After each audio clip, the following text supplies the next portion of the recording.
This is Indiana, from the southwest banks of the Wabash at Old Vincennes, from the George Rogers Clark Memorial and Vincennes Historic Cathedral, and from Chicago at our northwest corner, eastward to Ohio, and from Big Blue Lake Michigan on the north to the beautiful Ohio River on the south. This is Indiana. But do we really know Indiana? Sure, it has a shape, a name, a flag, a bird and a flower, and it has a glorious history and a rich heritage. But best of all, Indiana has 4.5 million Hoosiers living together under one of the soundest and most progressive state governments in the nation. But what do we really know about Indiana state government? We elect legislators every 2 years and a governor every 4 years. But do they really change the state much in 4 years? You can see a boy grow and change in 4 years. This boy was only 9 4 years ago when he got his new collie puppy. And there's been quite a change. Now he's 13.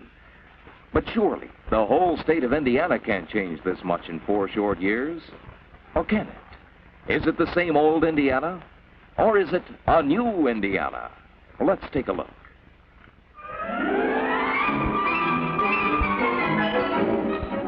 Just 4 years ago, Indiana's roads were pretty bad. There were hundreds of dangerously narrow bridges. Schools and classrooms were needed, and it was hard to keep enough teachers because their salaries were not high enough. But where was the money to come from? During the Korean War, an $80 million surplus was built up in our state treasury because many of our state's normal maintenance jobs had to be postponed. But then the war was over, and Indiana went back to her normal maintenance jobs, which by then, along with everything else, cost a lot more. Our treasury surplus dropped from $80 million down to $20 million. This was the crisis which faced Indiana in January 1957, less than 4 years ago, when Governor Handley and a new state legislature took office. What could they do? Other states were going billions of dollars into debt. But fortunately, Indiana's state constitution forbids Indiana to go into debt. So its new governor and legislature went to work to reform and modernize Indiana's tax structure, to put it in tune with the changing times for the first time in a quarter of a century. Among other things, 14 cents of the 15-cent state property tax, a total of $10 million, was returned to Indiana's local communities. The threat of a serious state financial crisis was headed off, and a new Indiana was on the way.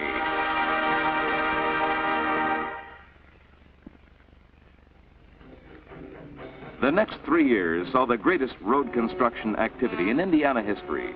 Gone were the regrettable highway practices of earlier years. Honest, competent right-of-way appraisals were made by independent professional appraisers.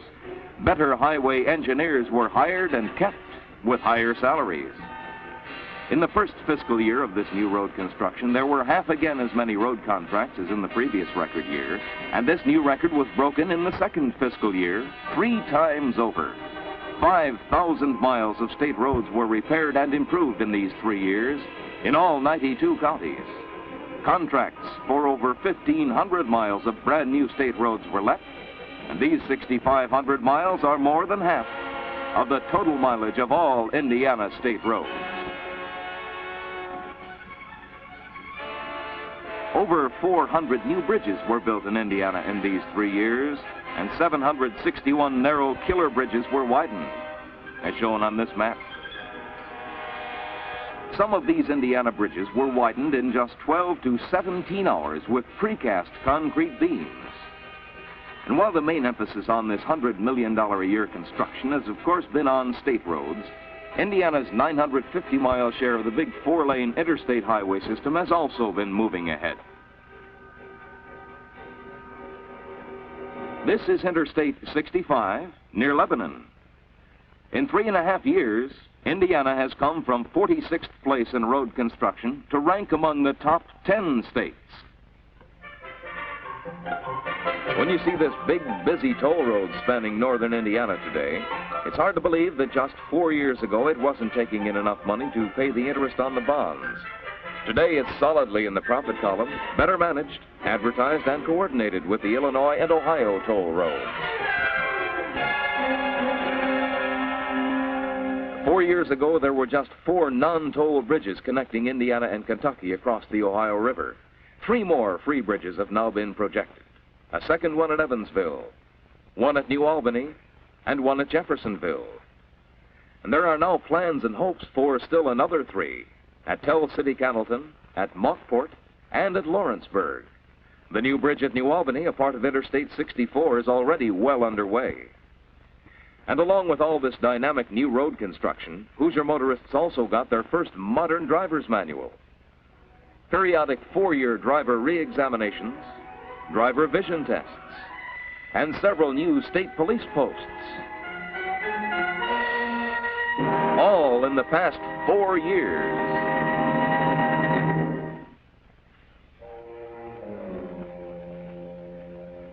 But perhaps more important than anything else are the giant strides which Indiana has made in these past 4 years in education.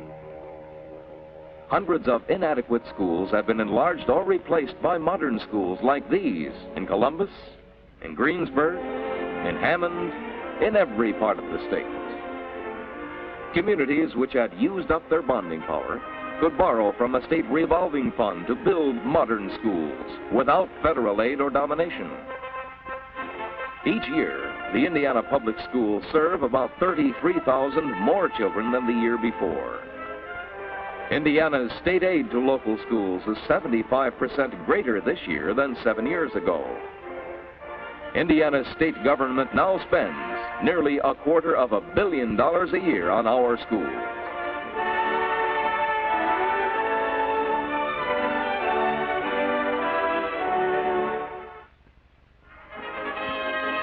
Not only grade schools and high schools, but higher education too, the nation's greatest hope for the future, received its biggest boost in Indiana history in these past 4 years. These are a few of the new academic buildings on the Indiana University campus at Bloomington.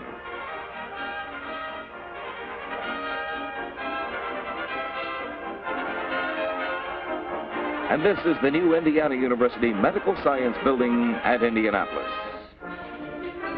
Indiana was one of the very few agricultural states which had no facilities for training its own veterinarians until authorization of this new College of Veterinary Medicine at Purdue.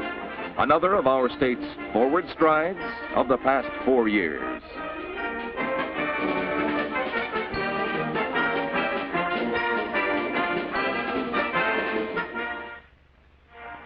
And new construction like that at Purdue and IU is also going on at our other 2 state-supported colleges, Ball State teachers at Muncie and Indiana State teachers at Terre Haute, where signs of new growth and progress also are abundant.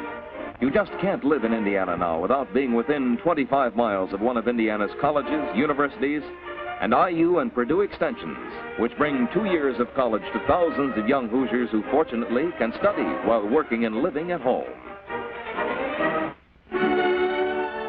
Hoosiers can be very proud, too, of the greatly improved care they have provided for other young Hoosiers and older ones alike who are less fortunate, the deaf and the blind, the retarded, and the otherwise handicapped.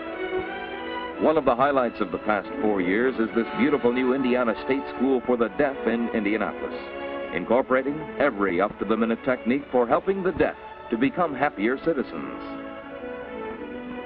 Much progress also has been made at the State School for the Blind, and by the Public Welfare Department, which also grants dramatic new help to the blind and to 50,000 dependent children under 18 and to our dependent senior citizens.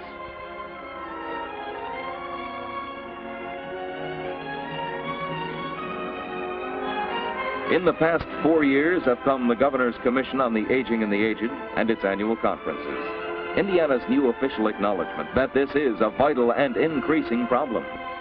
And as a part of Indiana's new rehabilitation program for the handicapped, a new directory is now being published listing the many services which the handicapped can well perform. The Governor's Youth Council also was established in this past 4 years with its annual conferences on problems affecting the welfare of Hoosier young people, and committees of unpaid volunteer citizens scanning specific recreation facilities and seeking uniquely local causes of juvenile delinquency in each of our 92 counties.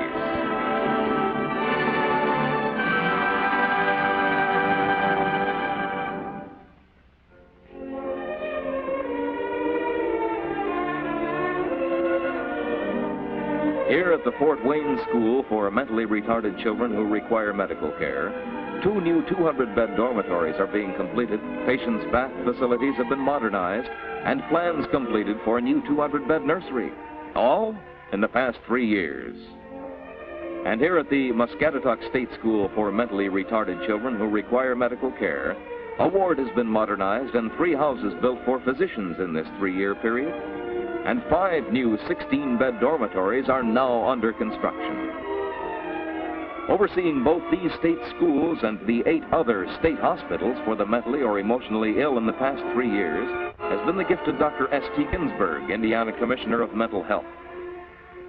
He has succeeded not only in getting the problems of mental health out of the headlines and into the hospitals where they belong, but also in getting more patients out of the hospitals and back home with their families where they belong, not just keeping them in custody, but working to get them cured whenever possible and as fast as possible.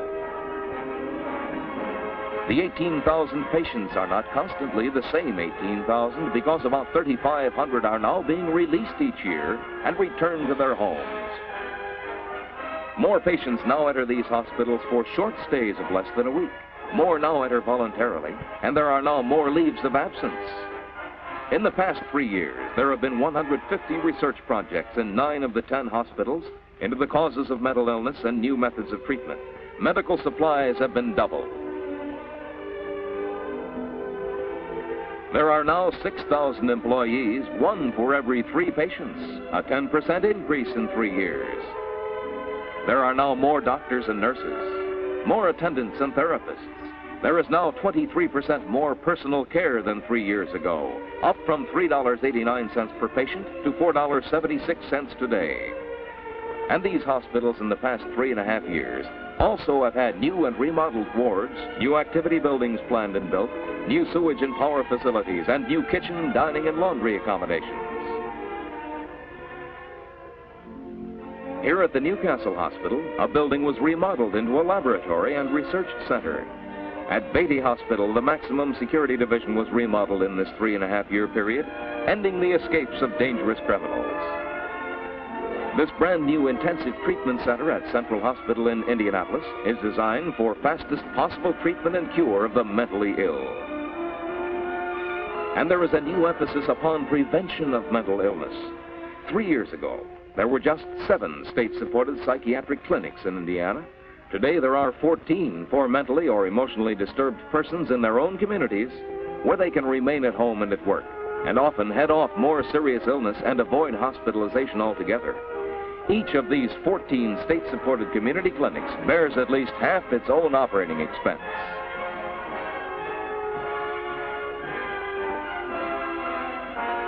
And there is a family care program.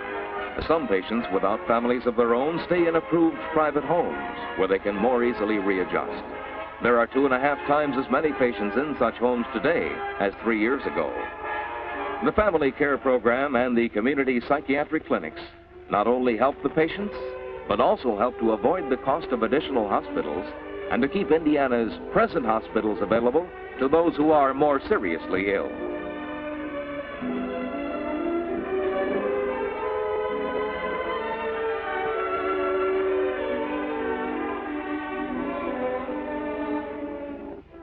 The dynamic progress of the past 4 years in these and all other Indiana state institutions is in large measure due to a new emphasis upon professionalism at the administrative levels and upon sound business methods down the line.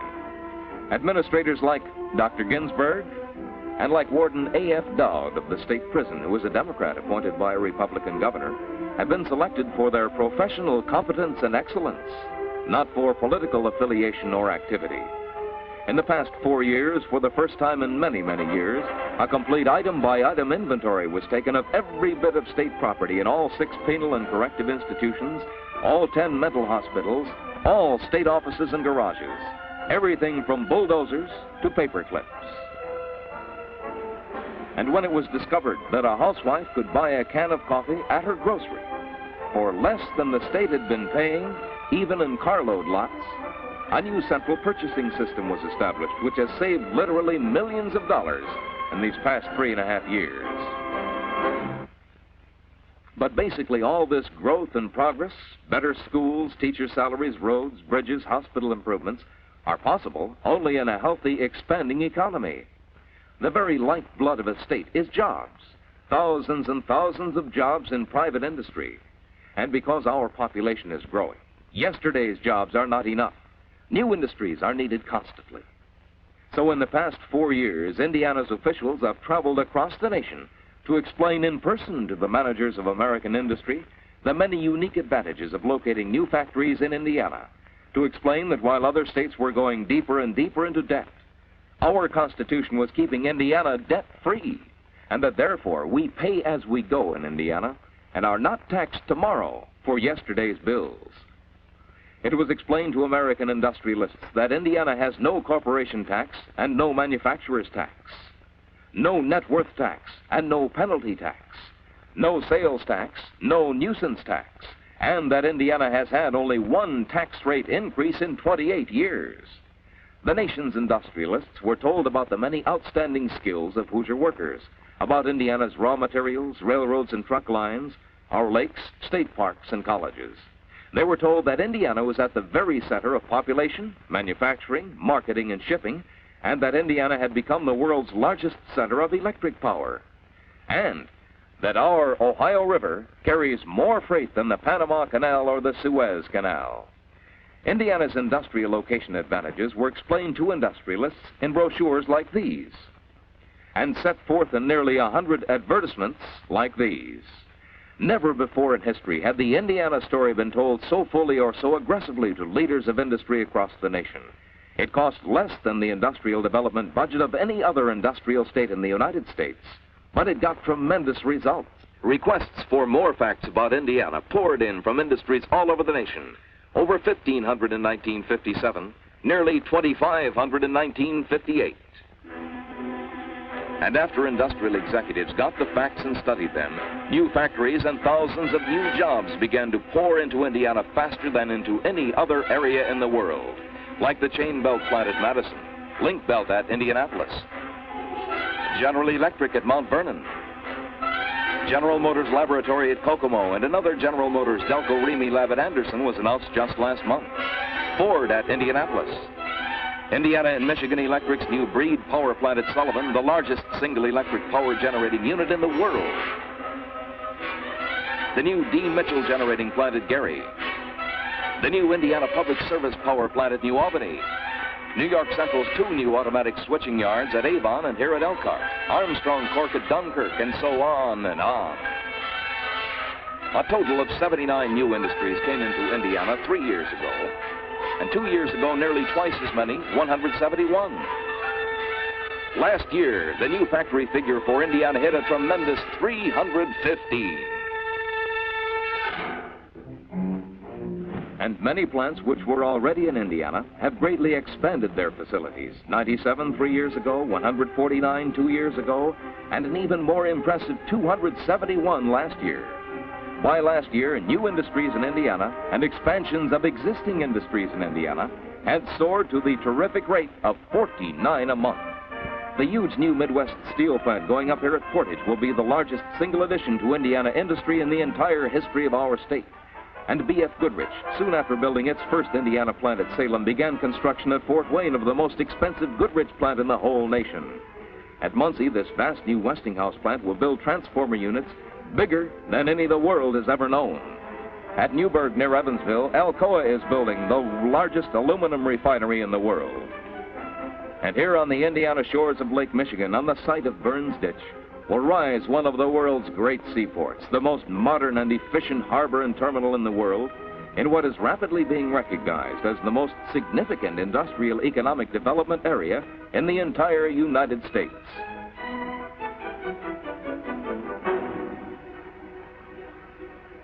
Ocean-going vessels will unload commodities from all over the world and reload with the products of Hoosier fields and factories for our fellow men in far corners of this earth. and a proposed new international freight airport nearby is one of several testimonials to the fine work of Indiana's Aviation Commission in the past 4 years. On the basis of Indiana's 3-year new plant figures, new Indiana factories obtained from 1957 through 1960, not counting expansions of existing plants, will, when completed and in full production, produce 95,000 new Indiana jobs, 55,000 factory jobs, 40,000 additional jobs in retail, professional, construction, and other non-industrial fields. These new Indiana factory jobs will create $200 million in new business in 2,200 retail stores, $150 million in new Hoosier Bank deposits, 60,000 additional new cars, thousands of new homes throughout Indiana, and a smaller share of the tax total for each Hoosier citizen. This aggressive campaign for new factories in Indiana and the resulting explosive growth of new industry throughout the state have pushed Indiana all the way to the top, to first place in the entire nation in new plants and new jobs. Only 3 of the 50 states have had over $1 billion worth of new construction in the past 4 years: Ohio, Texas, and Indiana. And for its size, Indiana has done nearly twice as well as the other 2. It's an almost incredible job which Indiana has done in these past 4 years, first in the entire United States in new plants and new jobs.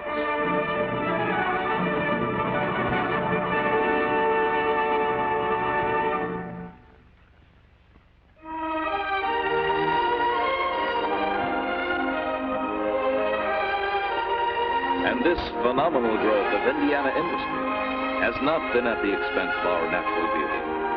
Conservation and flood control progress, about which there has been more talk than action in past years, has never been so great as in the past 3.5 years. Many Indiana communities have taken advantage of the state flood control revolving fund which was established in this period. This huge Mansfield Reservoir flood control project on Raccoon Creek in Park County was completed just 3 months ago. It became a reality because major funds were appropriated for such projects in this period for the first time in Indiana history. The Salamone Reservoir will play a similar role in the Upper Wabash flood control system, as will the Monroe Reservoir in the Bedford area, the Mississinewa Reservoir, the New Evansville flood wall, the Niblack Levee in Knox and Sullivan counties. And flood control plans are now well advanced in Fort Wayne, Anderson, and elsewhere. Here at Mansfield Reservoir, there will be a new state park on the peninsula, and the whole area will become a tourist attraction. Created by the flood control can mean to recreation. Lever State Park and Holman State Beach have in the past 4 years, and little damage was prevented in the bargain. The Conservation Department has produced thousands more game, added thousands of acres of forested strip of land, increased free access to water, and raised here northwest of increased free access to water, and re-established Outdoor Indiana, a monthly conservation magazine subscribed to by 11,000 Hoosiers at $1.50 a year. Here, northwest of Fort Wayne, is still another new state park, Chain of Lakes, which was opened in the past 4-year period. It now takes its place along with Lever, the Dunes, Spring Mill, McCormick's Creek, Turkey Run, as one of 20 nationally famous Indiana state parks, all extensively improved in the past 4 years, and now attracting 2.5 million visitors a year.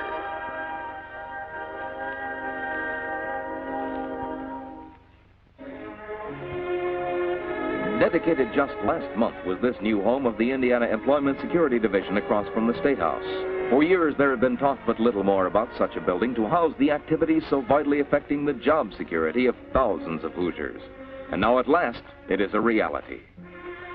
For even longer, for 30 years in fact, there had also been talk but no action on a new state office building. The old State House was so overcrowded that 50 agencies of state government had been paying rent for 300,000 square feet in 21 private buildings in downtown Indianapolis.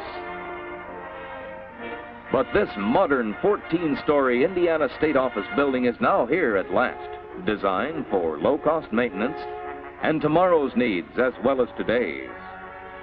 Centralized operations under one roof have ended wasteful duplication by formerly sprawled out offices.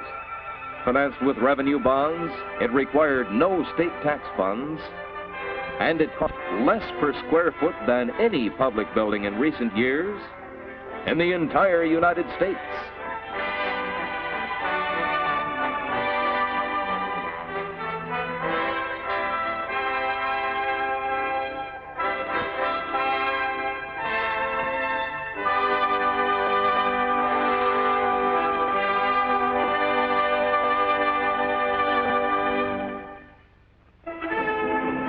Indiana's civil defense was not taken too seriously, largely ignored, in fact, until 1957, when many more city and county directors were appointed. And then in 1958, a reorganization of Indiana into 9 operational areas enabled each of our 92 counties to be notified of threatened aircraft or missile attack in less than 1 minute. And this year came the Indiana Civil Defense Survival Plan, one of the best in the nation, and the only one produced without federal subsidy. It cost only 1/13 of the cost incurred in each of the other 4 states in the Indiana region. Indiana has placed radiation detection instruments within emergency reach of high school and college students trained to use them, placed fallout shelter prototypes throughout the state, and has strategically stored 26 portable emergency hospitals with a trained staff assigned to each. And this is Indiana's own great 38th Division, one of the finest in the United States, and one of the first in the nation to be modernized as a pentomic division. Today, this is a more secure Indiana.